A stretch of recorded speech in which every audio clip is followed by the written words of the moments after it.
नमस्कार, आदाब, सत श्री अकाल। की हाल चाल है भाई लोग। मैं आपका दोस्त, आपका भाई सुजीत कुमार अपने इस यूट्यूब चैनल में आपका स्वागत करता हूं। दोस्तों, एक बार फिर से आपका स्वागत है। आज हम लोग नागपुरी व्याकरण में संज्ञा को डिस्कस कर लेंगे और सर्वनाम को एक ही वीडियो में दोनों को समाप्त कर देंगे। तो चलिए संज्ञा के साथ स्टार्ट करते हैं। देखिए, संज्ञा नागपुरी में ऐसे लिखा जाता है दोस्तों, जो भी शब्द है वो नागपुरी में लिखा गया है। आप उसे हिंदी में ना पढ़ें, हिंदी में पढ़िएगा तो गलत लगेगा। ये सभी संज्ञा या अन्य तथ्यों को नागपुरी में लिखा गया है। चलिए देखते हैं संज्ञा को। संज्ञा का अर्थ होएला नाव। नाव यानी कि नाम, ठीक है। यानी कि धरती पर रहने वाला जितना भी चीज है जिसका नाम है वो क्या है, संज्ञा है, ठीक है। मतलब कह सकते हैं कि किसी व्यक्ति, स्थान, वस्तु या भाव के नाम को संज्ञा कहा जाता है, ठीक है। जैसे राजेश, कुर्सी, चांदी, नदी, कुकुर, घोड़ा, ठीक है। तो अगर व्यक्ति की बात की जाए तो राजेश आ जाएगा, ठीक है। उसी प्रकार अगर स्थान की बात करेंगे तो दिल्ली, बम्बई, मद्रास, कलकत्ता, झारखंड, ठीक है, रांची। अगर वस्तु की बात करेंगे तो वस्तु में आ गया यहाँ पास कुर्सी, ठीक है। तो वस्तु में पुस्तक, मेज, कुर्सी, घड़ी इत्यादि, ठीक है। अगर भाव में बात करेंगे तो भाव में आ जाएगा मिठास, खटाई, ईमानदारी, वीरता आदि। तो उसी प्रकार यहाँ सब दिया गया था। तो संज्ञा कर अर्थ होएला नाव, यानी कि भूया धरती पहे रहेक वाला जेतई हो जीव जंतु आहाय सब कर सब संज्ञा लाग है, ठीक है। मतलब जितना भी जीव जंतु है जिसका नाम है वो सब संज्ञा है। संज्ञा के प्रकार की बात करेंगे तो संज्ञा कर किस्म, किस्म का मतलब होता है प्रकार, ठीक है। तो संज्ञा कर 5 प्रकार होता है। पहला है व्यक्तिवाचक संज्ञा, दूसरा जातिवाचक संज्ञा, भाववाचक संज्ञा, दर्भवाचक संज्ञा, समूहवाचक संज्ञा, ठीक है। अगर व्यक्तिवाचक संज्ञा की बात करेंगे तो देखिए, इस संज्ञा में कोनो एक वस्तु, व्यक्ति, ठाव कर नाम कर बोध होएला, ठीक है। मतलब देखिए कि व्यक्तिवाचक जो संज्ञा है उसमें क्या होता है, किसी व्यक्ति विशेष, ठीक है, या स्थान विशेष या वस्तु विशेष का ज्ञान होता है, उसको व्यक्तिवाचक संज्ञा कहा जाता है, ठीक है। जैसे में नागपुरी सुरेश घर गेलक है, मतलब सुरेश घर गया है तो नाम उसका बोध हो रहा है। सूरज पूर्वे उगेला, मतलब सूर्य पूर्व में उगता है। गंगा भारत का सबसे बड़ी नदी है कि, मतलब गंगा नदी जो है भारत का सबसे। तो यहाँ पास क्या है, नाम आया है, यहाँ पास भी नाम आया है और यहाँ पास भी क्या है, नाम आया है। तो इसमें प्रॉपर नाम डिस्कस करेगा, ठीक है। व्यक्ति के नाम की बात करेंगे तो राम, श्याम कुछ भी आ सकता है। स्थान की बात करेंगे तो दिल्ली, रांची, आगरा, कलकत्ता। वस्तु की बात करेंगे, वस्तु विशेष का, तो मान लीजिए कि कोई रामायण का पुस्तक है, ठीक है, कोई गीता का पुस्तक है, तो उसमें स्पेशल नाम दिया जाता है, ठीक है, व्यक्तिवाचक में। चलिए अब अगला भेद को डिस्कस करते हैं। अगला जो है वह जातिवाचक संज्ञा है। तो जातिवाचक संज्ञा इकर में एक से ज़्यादा ठाव यानी कि स्थान, आदमी यानी कि व्यक्ति, वसुत माने वस्तु, कर बोध होएला जेकर से कोनो वसुत विशेष कर बोध नहीं होके उकर जाति विशेष कर बोध होएला। यानी कि देखिए, एक जाति के सब पदार्थों या व्यक्तियों का बोध अगर होगा तो उसको जातिवाचक संज्ञा कहेंगे, ठीक है। तो जैसे में देख लीजिए, नागपुरी में गोतिया कहा जाता है, ठीक है। गोतिया काल घर आवे, मतलब अतिथि कल घर आएंगे, हिंदी मीनिंग हो गया। गरु, गरु सब धान चर गेलक, मतलब बैल सब धान खा गया। समुद्र नहीं बोला जाता है, समुद्र बोला जाता है नागपुरी में। समुद्र, समुद्र कर पानी नूनछर होएला, समुद्र का जल नमकीन होता है। नेक्स्ट डिस्कशन को देखते हैं। आगे है भाववाचक संज्ञा, ठीक है। जेकर से कोनो वस्तु कर भाव, गुण या दशा कर बोध होएला उके भाववाचक संज्ञा कहल जाला। जैसे कि भलाई करे सीखा, स्कूल ढेर दूर है में है, वो आदमी कितना बढ़िया है, वो आदमी लंबा है, ठीक है।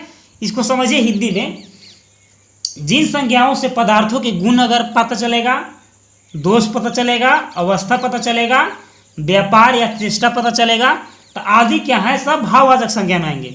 जैसे कि बात करल जाएगा तो जैसे में मिठास, कोमलता, लंबा, क्रोध, वीरता, बचपन, बुढ़ापा इत्यादि क्या में आएंगे, तो भाववाचक संज्ञा में आएंगे। आगे है समूहवाचक संज्ञा। जोन संज्ञा से जीव, जानवर या वस्तु मन कर झुंड मतलब भीड़ कर बोध होएला। जैसे कि बैठक मतलब समिति हुआ है तो बैठक हुआ है नागपुरी में। जतरा यानी कि मेला, बाजार यानी कि बाजार मार्केट, वर्ग मतलब कक्षा। देखिए हिंदी में अगर समझेंगे तो समूह को प्रकट करने वाली जो संज्ञा है उसको समूहवाचक संज्ञा कहेंगे।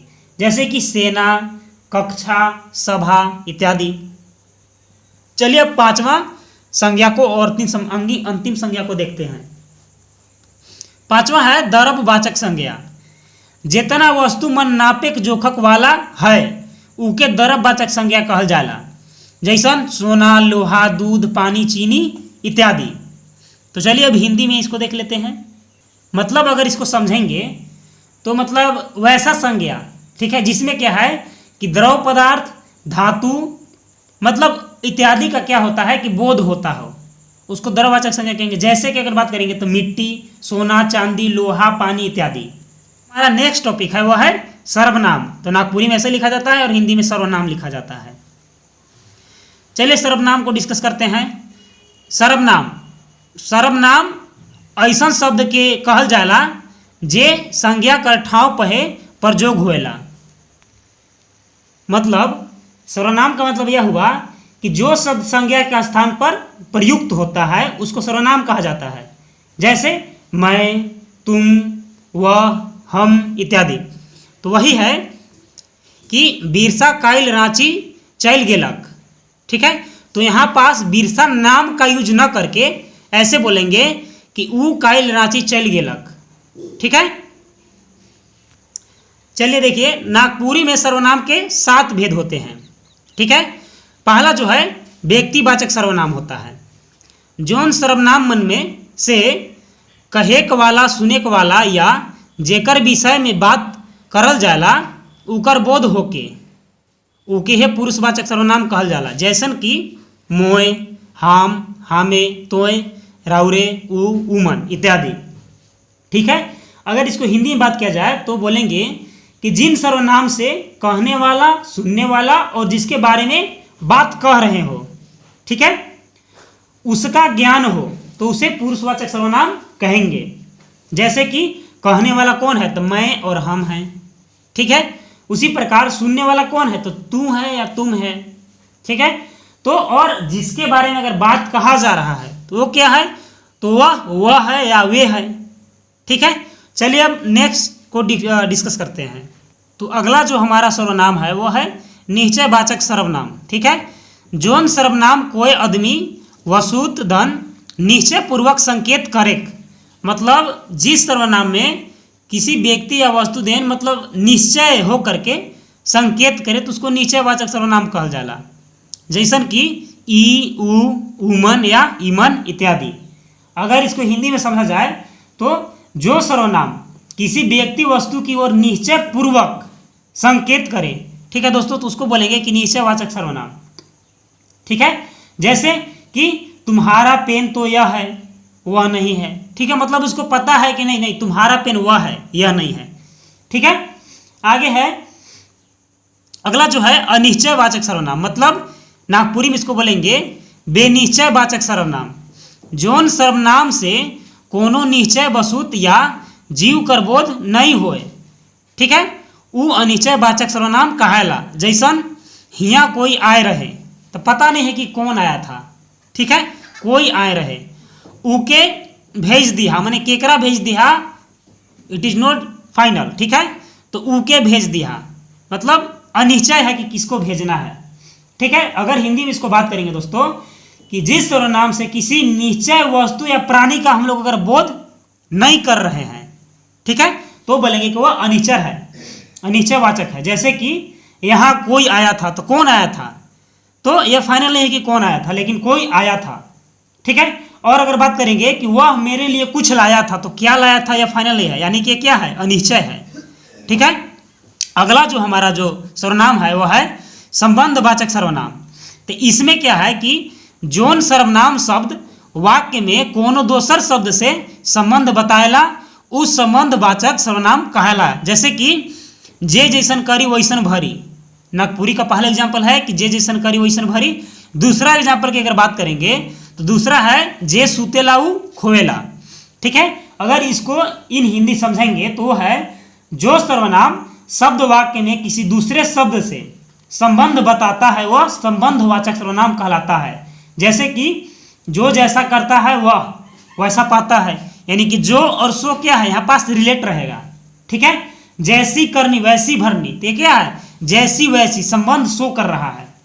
ठीक है, चलिए अब अगला जो है उसको समझेंगे। अगला है प्रश्नवाचक सर्वनाम। तो जो सर्वनाम शब्द मनक पर जोग सवाल पूछे के लिए करल जाएला उ प्रश्नवाचक सर्वनाम कहेला। जैसन कौन, के, का, कहाँ, कैसे आदि। ठीक है, इन हिंदी अगर इसको समझेंगे तो जिस सर्वनाम से प्रश्न का बोध हो उसे प्रश्नवाचक सर्वनाम कहेंगे दोस्तों। जैसे कि यहाँ कौन आया था, तो कौन वहां पास क्या है प्रश्न उठा रहा है। वह क्या लाया था, वह क्या लाया था, तो क्या यहाँ पास प्रश्न उठा रहा है। चलिए अब आगे देखते हैं। अगला है निजवाचक सर्वनाम।